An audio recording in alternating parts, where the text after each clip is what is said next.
കുറേ തയ്ക്കാനുള്ള ദിവസങ്ങൾ എന്തൊക്കെ പറഞ്ഞാലും നമുക്ക് ഭയങ്കര ടെൻഷനായിരിക്കുമേ.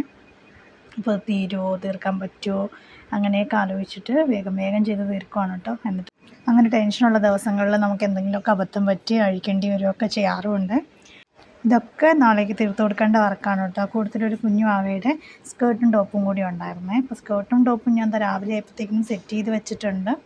ഇതായിരുന്നു കേട്ടോ നമ്മുടെ സ്കേർട്ടിൻ്റെ മെറ്റീരിയൽ. നല്ല ഭംഗിയുള്ള മെറ്റീരിയലാണ്. നമ്മൾ പരാഗിയിൽ നിന്ന് എടുത്ത മെറ്റീരിയലാണ് കേട്ടോ. 400 രൂപയായിരുന്നു മീറ്ററിന്.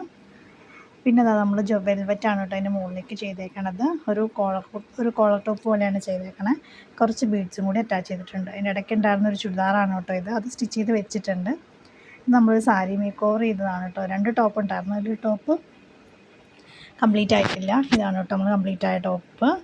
പിന്നെ നമുക്ക് പ്ലെയിൻ ആയിട്ടുള്ളൊരു എ ലൈൻ ടോപ്പായിരുന്നു കേട്ടോ. ഫുൾ സ്ലീവ് വന്നിട്ട് ടൈഡ് സ്ലീവിൽ മാത്രം നമ്മൾ നെറ്റാണ് ചെയ്തേക്കുന്നത്. അങ്ങനെ 2 ജോഡി ഉണ്ടായിരുന്നു കേട്ടോ. പിന്നെ ഒരു പെൻസിൽ സ്കേർട്ടും അതിൻ്റെ ടോപ്പാണ് കേട്ടോ. കലംകാരിയായിരുന്നു ടോപ്പ് വന്നിട്ടുണ്ടായിരുന്നത്. ബ്ലാക്ക് ആയിരുന്നു കേട്ടോ സ്കേർട്ട്. പിന്നെ ബാക്കിലൊരു ബോയൊക്കെ പറഞ്ഞിട്ടുണ്ടായിരുന്നു ചെയ്തു തീർന്നില്ല. പിന്നെ 2 സാരി നമ്മൾ റെഡി ടു വെയർ ആക്കിയിട്ടുണ്ട്.